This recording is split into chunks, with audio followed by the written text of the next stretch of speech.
Hi, this is Zach Log the Great. I'd like to talk a little bit today about slut shaming. There's a real problem with it these days. We simply do not have nearly enough. Let's spell out exactly what the phrase slut shaming means, shall we? It means criticizing a woman for promiscuous sexual behavior. Why exactly is this bad? Oh, I see. It's unfair. Men do not get treated the same. Well, you're kind of right. Men are not held to account for our sexual behavior nearly enough. This is unfair. I don't know if I would say unjust because fair is a loose word, easy to sling around. Just is a bit more hard edged, however. But if you have an important rule that is not being enforced even handedly, the sane decision is not to abolish the rule for everyone, but to enforce the rule for those who have been getting off light. We need more slut shaming for men. But don't get me wrong, this is not just about men. There's also a dreadful dearth of slut shaming for women these days. You may object, however, that these rules against sexual promiscuity are not important. That, in fact, they're silly and outdated and passe. To that, I have a few replies. First, how's that gonorrhea infection treating you?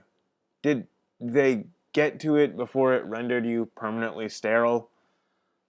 Second, yes, these rules are important. And even more so for women than for men. You see, and I know this is unfair, women tend to bear the consequences of irresponsible sexual behavior more heavily than men do. First, we have to establish some basic facts. Sex, you see, is how we get more people, who, in common practice, start out as babies. Now, all kinds of fantastic things can be said about babies, but two drawbacks cannot be debated. Babies are expensive, and babies are time consuming. Why do I bring this up? Well, if two people are having casual sex and a baby results, who generally ends up responsible for it? That's right, the woman. Even if she manages to get child support from the father, which is a doubtful proposition in that situation, that is still a large burden for one person. So, in purely practical terms, women tend to bear more of the consequences of promiscuous sex.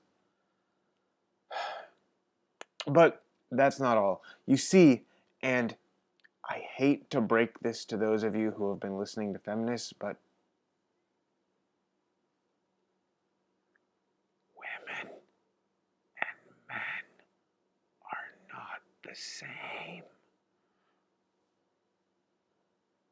Women and men do not react to sexual intimacy the same way.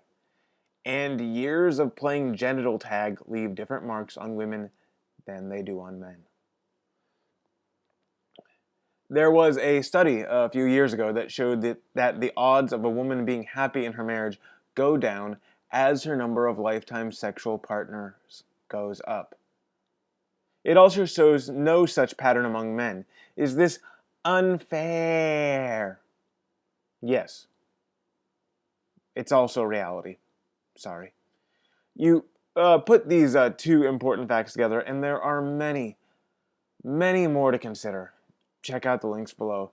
And it looks like enforcing societal rules against sexual promiscuity is even more important for women than for men. These rules protect women far more than they do men. Now, societies have basically two options for enforcing their various rules: ostracism or force, mockery or the barrel of a gun. I personally think ostracism would be by far the preferable option here. Perhaps you disagree.